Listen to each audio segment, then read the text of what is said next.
যখন আমাদের রহু পাখিটা উড়াল দিবে রে বাবা। এ সুন্দরপুরীর মুরব্বী বাবাজিরা, যুবক ভাইয়েরা শুনো, ভিতর থেকে যখন প্রাণ পাখি উড়াল দিবে আর কেউ তোমার থাকবে না, তোমার থাকবে না, সবাই তোমাকে লাশ লাশ বলে ডাকবে। কথা বলেন না ঠিক কিনা? সবাই বলবে লাশকে তাড়াতাড়ি দাফন করো, তাড়াতাড়ি কবরস্থানের মধ্যে ঢুকাইবার ব্যবস্থা করো। তোমার যারা সন্তান ছিল, তোমার যারা বন্ধু ছিল, তোমার যারা আপন ছিল, সবাই তখন তড়িঘড়ি করবে, তাড়াতাড়ি জারের বাঁশগুলি কাটবি, গরম পানি করবি, সব আয়োজন থাকবে আপনাকে তাড়াতাড়ি কবরের ভিতরে ঢুকাইয়া দেওয়া। একটু আওয়াজ দিয়ে বলেন না ঠিক না বেটি? ওই কবরের মধ্যে সবার যাইতে হবে কি হবে না? আর একটু আওয়াজ দিয়ে বলেন না, হবে কি হবে না? এরে বন্ধু আমার, প্রত্যেক দিন আমাদের কানের মধ্যে মানুষের মরার সংবাদ আসে। সকালবেলা মাইকিং হয়, রতনপুর গ্রামের অমুক ব্যক্তি দুনিয়াতে নেই, সুন্দরপুরের অমুক ব্যক্তি দুনিয়ার জমিনে নেই, বরতলের অমুক ব্যক্তি দুনিয়াতে নাই। ওই ঘোষণা প্রত্যেক দিন আমাদের কানে আসে। আল্লাহ তাআলার এটাই হলো নিয়ম, এটাই হলো হুকুম। আমরা আজকে সুন্দরপুরের জমিনে ওয়াজ মাহফিলের মধ্যে এসেছি, এমনও হতে পারে আগামীকালকে এমন সবাই কবরের মধ্যে একা একা থাকতে পারি। কথা বলেন ঠিক কিনা? লোকে আসবে দেখিতে আমায়, দেখিবে আমার লাশ, কেউ খাটিবে কেউ করিবে কবর, আর কেউ কাটিবে জারের বাস, কেউ করাবে গোসল, আবার কেউ করিবে দাফন। ওই কবরে নবী ছাড়া কেউ হবে না আপন। যেই নবীজির গুণকীর্তন করে স্বয়ং আল্লাহ, তিনি হচ্ছেন আপনি আমার নবী, কলিজার টুকরা নবী, মায়ার নবী, দয়ার নবী, নবী মুহাম্মদুর রাসূলুল্লাহ সাল্লাল্লাহু আলাইহি ওয়াসাল্লাম। আল্লাহ পাক রব্বুল আলামিন এই মর্মে কালামুল্লাহ শরীফের মধ্যে আয়াত নাজিল করেছেন, ওয়া রাফা'না লাকা যিকরাক। আমার নবীজির শান যে আল্লাহ তাআলা বর্ণনা করেন, এই বিষয়টাকে প্রমাণ দেওয়ার জন্য আল্লাহ তাআলা বলেছেন, ওয়া রাফা'না লাকা যিকরাক। আমার আল্লাহ তাআলা বলেছেন, হাবিব আমি আপনার সম্মানকে সমুন্নত করেছি, বাড়িয়ে দিয়েছি, রাফা করে দিয়েছি। একটা আওয়াজ দেবেন আল্লাহু আকবার। যেই নবী কাল হাসরের মাঠে আমাদের জন্য, গুনাহগারদের জন্য, পাপীদের জন্য মুক্তির ব্যবস্থা করবেন, আল্লাহর দরবারে আমাদের পক্ষ নিয়ে কান্নাকাটি করবেন, উনি যিনি, যেই নবী আমাদেরকে বাঁচানোর জন্য, আমাদের মুক্তির ব্যবস্থা করার জন্য কাল হাসরের ময়দানে আমার নবী সেদিন উম্মত উম্মত উম্মত উম্মত করে চোখের পানিগুলি ফেলতে থাকবেন। একটু চিৎকার দিয়ে বলেন না সুবহানাল্লাহ। শুধু তাই নয়, আমরা ওই নবীর উপরে দরুদ শরীফ জ্ঞাপন করতে যাচ্ছি, যেই নবী দুনিয়াতে থাকা অবস্থায় 63 বছর হায়াতে জিন্দেগিতে আমার নবী শুধু উম্মত উম্মত করে স্লোগান দিয়েছে, উম্মত উম্মত করে কেঁদেছে, উম্মত উম্মত করে নবীজির চক্ষু মুবারক থেকে পানি মুবারকগুলি ঝরিয়েছে। কথা বলেন না ঠিক কি না? মা আমেনা ডাক দিয়ে বলে, দুনিয়াবাসী শুন শুন, ও নবীর উম্মতেরা শুন রে, আমার সন্তান যখন দুনিয়াতে আসে, দুনিয়ার জমিনে যখন কোন মা সন্তান ভূমিষ্ঠ করে, সন্তান যখন জন্ম দেয়, আমরা যখন মায়ের ঘর থেকে দুনিয়ার জমিনের মধ্যে আসি, মায়ের পেটের ভিতরে থেকে যখন দুনিয়াতে আসি, আমাদের সবার একটা স্লোগান থাকে, একটা শব্দ থাকে, ওই শব্দটা হলো হাউমাউ করে কান্দা। কথা বলেন না ঠিক কিনা? আমরা সবাই উলঙ্গ অবস্থায় আসি, শরীরের মধ্যে কোনো কাপড় থাকে না, শরীরের মধ্যে ময়লা থাকে, শরীরের মধ্যে রক্ত থাকে, আমরা হাউমাউ করে তখন চিৎকার করতে থাকি। মা আমেনা বলে, এ দুনিয়াবাসী শুন, আমার সন্তান যখন দুনিয়াতে আসিবে, আমার আল্লাহ তাআলা আমার সন্তানকে এত সুন্দর কাপড় পরাইয়া, শরীরের মধ্যে রক্ত থাকবে তো দূরে থাক, অপবিত্র ঘাম থাকবে তো দূরে থাক, নাফাকি থাকবে তো দূরে থাক, আমার আল্লাহ তাআলা আমার সন্তানকে পাক পবিত্র অবস্থায় একেবারে খতনারত অবস্থায় খতনা করাইয়া পাক পবিত্র করিয়া সুন্দর জামা কাপড় গতরের মধ্যে লাগাইয়া আমার সন্তানকে আল্লাহ তাআলা দুনিয়ার জমিনের মধ্যে পাঠাইছে। একটু আওয়াজ দিয়ে বলেন না সুবহানাল্লাহ। ওই নবী তখনই মায়ের গর্ভ, মায়ের কুল থেকে যখন আমার নবী দুনিয়াতে তাশরিফ এনেছেন, ওই সময় আমার নবী দুনিয়ার জমিনের মধ্যে এসে আমার নবীর প্রথম যে স্লোগান ছিল, ওই স্লোগানটা হলো উম্মতি উম্মতি উম্মতি। ওগো আল্লাহ আমার উম্মত আমার উম্মত। একটু জোরে জোরে বলেন না সুবহানাল্লাহ। নবী আমার দুনিয়ার জমিনে এসে প্রথম স্লোগানটাই হলো উম্মতি। মা আমেনা বলেছে, আমি দেখতে পেলাম আমার সন্তান গুনগুন সুরে যেন কি বলতেছিল। আমার নবী বলেন, উম্মত দুনিয়ার জমিনের মধ্যে এসে আমি যে গুনগুন করে বলতেছিলাম, আমার টুটগুলি নড়াইতেছিলাম, ওইটা ছিল আমার উম্মতের জন্য নাজাতের ফয়সালা, আমার উম্মতের জন্য নাজাতের মুক্তির জন্য, আমার উম্মতের নাজাতের জন্য, আমার উম্মতকে মাফ করার জন্য। আমি যখন দুনিয়ার জমিনের মধ্যে আল্লাহর হুকুমে এসেছিলাম, এসে সর্বপ্রথম আমার উম্মতের মুক্তি চেয়েছিলাম। নবীজি এই দরায় আসিয়া উম্মত উম্মত বলে কাঁদেন সেজদাই পড়িয়া,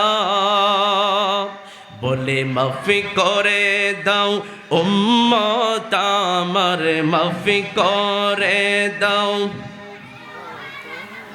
ও গো দয়াল মাওলা, পাপী তাপী তোরাইতে আসিলেন দরায়, পাপী তাপী তোরাইতে আসি। সকলে একটু মহব্বতের আওয়াজে বলেন আল্লাহু আকবার।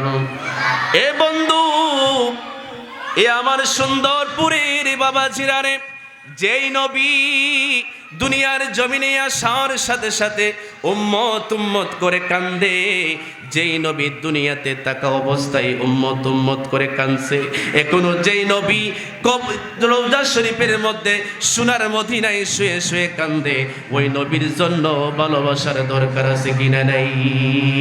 দুই হাত তুলে বলুন আছে কিনা নাই? আল্লাহু আকবার। নারায়ে রিসালাত, নারায়ে গাউসিয়া, পবিত্র ঈদে মিলাদুন নবী, হযরত মাওলানা কারি জসিমউদ্দিন কাদরী সাহেব। এ বন্ধু আমার, যেই নবী আপনাকে আমাকে এত ভালোবাসে, যেই নবী আপনি আমার মহব্বতে এত কান্দে, আমাদেরকে বাঁচানোর জন্য যেই নবী কান্দে, ওই নবীর জন্য মহব্বত ভালোবাসার দরকার আছে কিনা নেই?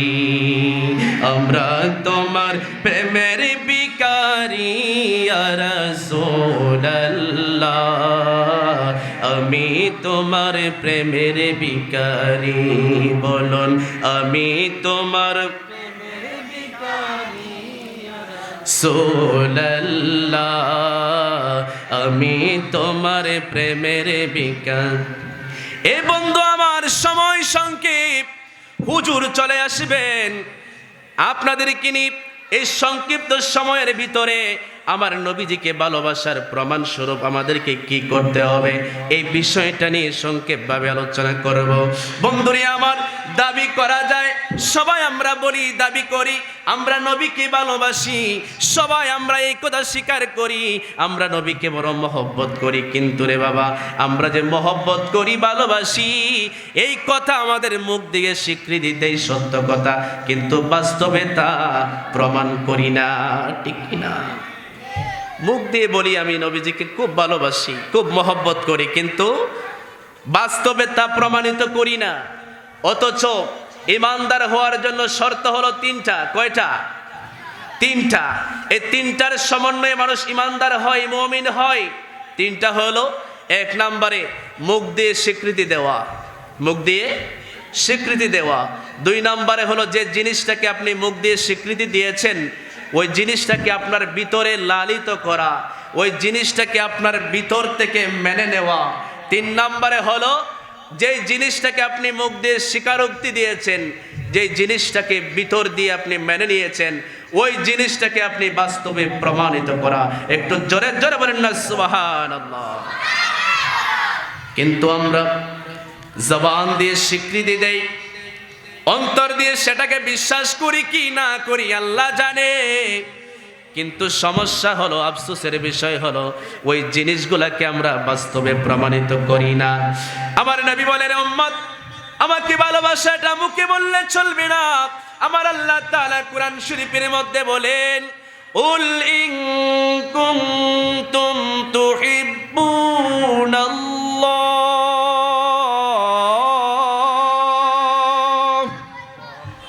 আল্লাহ তাআলা বলেন, হাবিব আপনি আপনার জবান মোবারক দিয়ে বলেন, ইন কুনতুম তুহিব্বুনাল্লাহ। এ নবীজি আপনি আপনার জবান মোবারক দিয়ে বলুন, তারা যদি দাবি করে আমার আল্লাহকে, আমি আল্লাহকে তারা ভালোবাসে, আমি আল্লাহকে ভালোবাসি, এই দাবি যদি তারা করে আপনি তাদেরকে জানায়া দেন, ফাত্তাবিউনি ইউহিব্বুকুমুল্লাহ। তারা যদি আমি আল্লাহকে ভালোবাসে এই দাবি যদি তারা করে তাহলে বলেন তারা যেন আপনি নবীকে অনুসরণ করে। আল্লাহু আকবার বলেন না। আল্লাহকে যারা ভালোবাসে এই দাবি যদি কেউ করে, আমার আল্লাহ বলেছেন এই দাবির পরে তাদের কাজ হবে, মেইন উদ্দেশ্য হবে আপনি নবীর অনুসরণ করা। আপনি নবীকে যদি কেউ অনুসরণ করে, আপনি নবীকে যদি কেউ অনুকরণ করে, ইউহিব্বুকুমুল্লাহ, আমি স্বয়ং আল্লাহ তাদেরকে ভালোবাসবো। একটু জোরে জোরে বলেন না সুবহানাল্লাহ। আমার নবীকে অনুসরণ করলে ভালোবাসেন যিনি, তিনি কে? আল্লাহ যদি আমাকে ভালোবাসে, আপনাকে ভালোবাসে, আপনি আমার আর কোনো কিছুর অভাব থাকবে না। কারণ আমার আল্লাহ তাআলা সব কিছুর মালিক, জান্নাতের মালিক, জাহান্নামের মালিক, আসমানের মালিক, জমিনের মালিক। আমার আল্লাহ তাআলা সব কিছুর মালিক। কথা বলেন না ঠিক কিনা? যে আল্লাহ সব কিছুর মালিক, ওই আল্লাহ যদি আপনি আমাকে ভালোবাসে, আর কোনো কিছুর দরকার আছে নাকি? এখন আল্লাহর ভালোবাসা পাইতে হলে শর্ত হলে নবী মুস্তাফার অনুসরণ করতে হবে, ঠিক কিনা? এ বন্ধু, নবীর অনুসরণ করতে হবে, নবীর অনুকরণ করতে হবে। বলবেন হুজুর অনুসরণ কি, নবীর অনুকরণ কি? এরে বন্ধু আমার, নবীজির অনুসরণ হলো আমার নবীজি গোটা 63 বছরে জিন্দগি যাপনের মধ্যে যেইভাবে চলে গিয়েছেন, যেইভাবে কথা বলেছেন, যেইভাবে উনি নিজের জীবনটাকে পরিচালিত করেছেন, প্রত্যেকটা কাজ আবার নবী হলেন, নবীজির প্রত্যেকটা কাজ হলো উম্মতের জন্য শিক্ষা। কথা বলেন না ঠিক কিনা? আমার আল্লাহ তাআলা নবীজিকে শিক্ষক বানাইয়া আল্লাহ তাআলা দুনিয়ার জমিনের মধ্যে দিয়েছেন। এই জন্য বাবা, নবীজির অনুসরণ করা মানে হলো আমার নবীজি 63 বছরের হায়াতে জিন্দেগিতে যেই কাজগুলি করেছেন, যেইভাবে নিজের জীবনটা চালাইছেন, ওইভাবে জিন্দেগি যাপন করার নাম হচ্ছে নবীর অনুসরণ। কথা বলেন না ঠিক না বেটি? বন্ধু আমার, নবীর অনুসরণ করলে ভালোবাসেন আল্লাহ, ঠিক কিনা? এখন আল্লাহর ভালোবাসা আমরা সবাই পাইতে চাই কি চাই না? কেউ কি আমরা আল্লাহর ভালোবাসা পাইতে চাই না এমন লোক আছে? নাই। আমরা সবাই আল্লাহ তাআলার ভালোবাসা পেতে চাই, কিন্তু আল্লাহ বলেছেন, শর্ত আল্লাহ লাগিয়ে দিয়েছেন, আমার ভালোবাসা সবাই পাবে না। যারা নবী মুস্তাফার অনুসরণ করবে, যারা নবী মুস্তাফার নকশা কদমের মধ্যে পড়ে যাবে, লুটে যাবে, আমি আল্লাহ তাদেরকে মহব্বত করব, ভালোবাসবো। জোরে জোরে বলেন না সুবহানাল্লাহ। নবীর অনুসরণ হলো নবীর জিন্দেগিকে ফলো করা। এখন আমার নবীজির অনুসরণ যে আমরা করব, নবীজি গোটা জিন্দেগির মধ্যে যেইভাবে চলেছেন, যেইভাবে জিন্দেগি যাপন করেছেন, আমার নবীর আচার আচরণ যেইভাবে করেছেন, আমার নবী যেইভাবে গোটা জীবনটাকে সাজাইছেন, ওইভাবে ওই জিনিসগুলাকে ফলো করার, অনুসরণ করার দরকার আছে কিনা নাই? আরো জোরে বলেন আছে কিনা নাই? এ বন্ধু আমার নবীজির সংক্ষেপ সময়ে আমার নবীজির চরিত্রের কয়েকটা দিক নিয়ে আমি আলোচনা করব। হুজুর আসার আগ পর্যন্ত যতটুকু সময় আমি পাবো, বন্ধুরে আমার নবীজির চরিত্রের অন্যতম একটা চরিত্র ছিল, আমার নবীজি শত্রু হোক, দুশ্মন হোক, বন্ধু হোক না কেন, যতই মানুষ যত ধরনের নবীজির সাথে খারাপ আচরণ করুক না কেন, নবীজির সাথে যত ধরনের দুশ্মনী করুক না কেন, আমার নবী ছিলেন পরোপকারী। আমার নবীজি যদিও ওনার সাথে বিয়াদবি করেছে, নবীজিকে মেরেছে, নবীজির শরীর মুবারকের মধ্যে আঘাত করেছে, কিন্তু আমার নবী ছিলেন পরোপকারী। যখন ওই ব্যক্তি, আঘাতকারী ব্যক্তি যখন বিপদের মধ্যে পড়ে যাইত, যখন একটা অসুবিধার মধ্যে পড়ে যাইতো, আমার আপনার নবী রাহমাতুল্লিল আলামিন, যদিও সে আমার নবীর সাথে শত্রুতা আমি করেছে, তারপরও আমার নবীজি, আমার নবীর সাথে দুশ্মনী করার পরেও আমার নবীজি ওই ব্যক্তির বিপদের সময় পাশে থেকেছে। কথা বলেন ঠিক কিনা?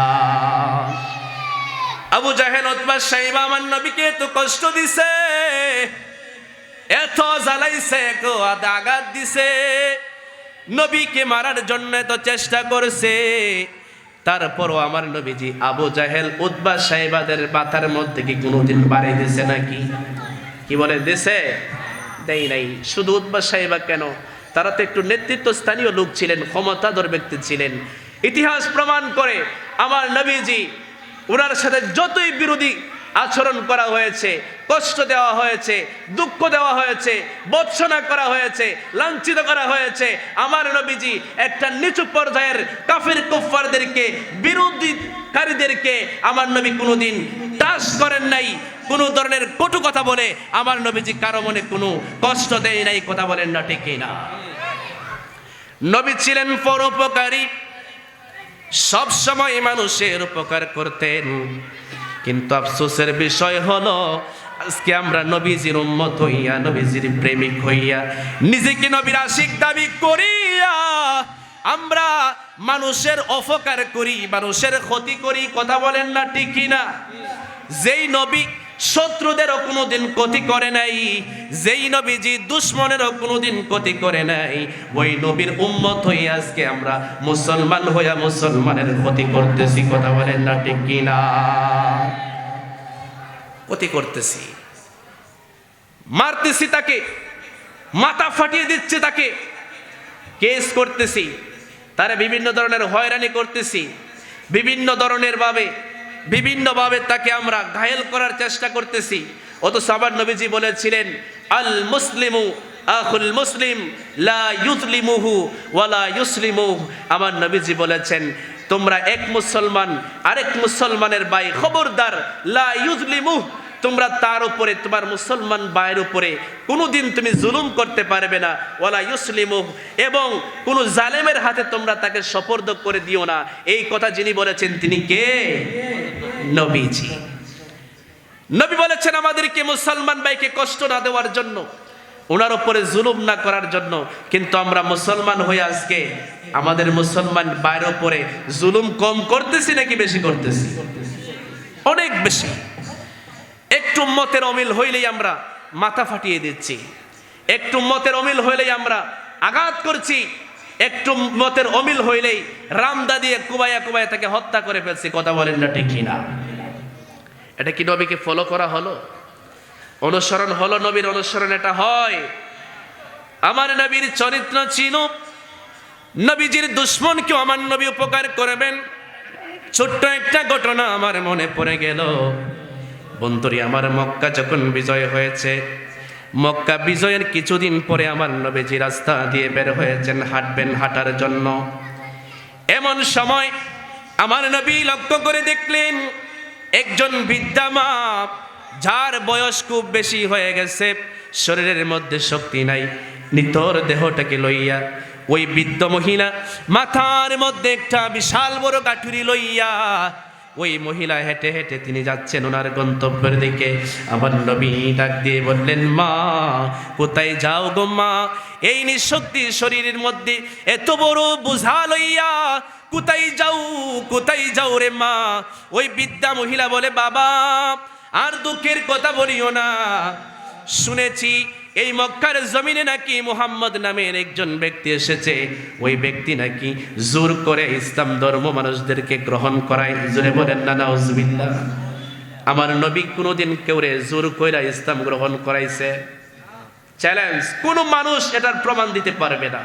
শুধু মুসলমানরা কেন, গোটা পৃথিবীর সকল ইহুদি নাসারা খ্রিস্টান যদি দয়াল নবীজির গোটা জিন্দেগিকে তারা রিসার্চ করে, যদি তারা গবেষণা করে, একটা ইতিহাসের মধ্যেও এই সাক্ষী পাবে না যে আমার নবীজি কোনোদিন কোন বিধর্মীদেরকে অমুসলিমদেরকে জোর করে জবরদস্তি করে ইসলামের মধ্যে ঢুকাইছে। কথা বলেন ঠিক কিনা? কেউ পারবে না। বৃদ্ধা মহিলা বলে, বাবা শুনেছি মক্কার জমিনে নাকি গো বাবা মুহাম্মদ নামের একজন ব্যক্তি এসেছে যে নাকি ইসলাম প্রচার করে। বাবারে শুনেছি তার ধর্ম গ্রহণ না করলে সে নাকি মানুষদেরকে মারে, মানুষের উপরে নাকি জুলুম করে, জোর জবরদস্তি করে। এ বাবা আমি তাই ওই মুহাম্মদের অত্যাচার থেকে বাঁচার জন্য আমার যত কাপড়গুলি আছে, প্রয়োজনীয় যত জিনিসগুলি আছে, আমার এই প্রয়োজনীয় জিনিসগুলি মাথার মধ্যে গাঠুরি বান্ধিয়া গাঠি লইয়া আমি দূর কোথাও চলে যাব, এই জায়গায় আর থাকবো না, কারণ এখানে যদি থাকি মুহাম্মদের আক্রমণের শিকার আমি হয়ে যাব। জোরে জোরে বলেন না নাউজুবিল্লাহ। নবী আমার কয়, মা ও মা গো, এই বৃদ্ধ বয়সে তোমার শরীরে তো শক্তি নাই, এই বৃদ্ধ বয়সে এই ভারী বয়সে তুমি এত বড় বোঝা তোমার মাথার মধ্যে লইয়া তুমি কেমন করে এত রাস্তা তুমি হাইটা হাইটা যাইবা? মা গো মা, গাঠুরিটা আমাকে দাও, আমি তোমাকে তোমার বাড়িতে তোমার গন্তব্যের মধ্যে পৌঁছে দিয়ে আসি। আল্লাহু আকবার বলেন না। দেখছেন বৃদ্ধ মহিলাকে বলতেছে, মা গো তোমার গাঠুরি আমার মধ্যে দাও, আমি তোমাকে নিয়ে দিয়ে আসবো। এ মা, এত বড় গাঠি তুমি লইয়া যাইতে পারবি না, কষ্ট হবে, আমার মাথার মধ্যে দাও। বৃদ্ধ মহিলা মনে মনে ভাবে, ভালোই হলো, এত বড় গাঠি লইয়া আমি এত দূর রাস্তা কেমন করে যাব। বৃদ্ধা মহিলা আমার নবীজির কাঁধ মুবারকের মধ্যে তার গাঠিটা দিলেন। নবী আমার এই বালুকাময় রাস্তাতে মরুভূমির উপর দিয়া, মরুভূমির বালুকণার উপর দিয়া এই বৃদ্ধ মহিলার এত বড় গাঠি নিয়া বিদ্যার গন্তব্যের মধ্যে পৌঁছে দিলেন। গন্তব্যের মধ্যে যাওয়ার পরে আমার নবী যখন গাঠি লামাইয়া বিদ্যার কাছ থেকে বিদায় নিয়ে আসবে, বিদ্যা বলে, বাবা কে গো তুমি? কে কে তোমার পরিচয় দাও।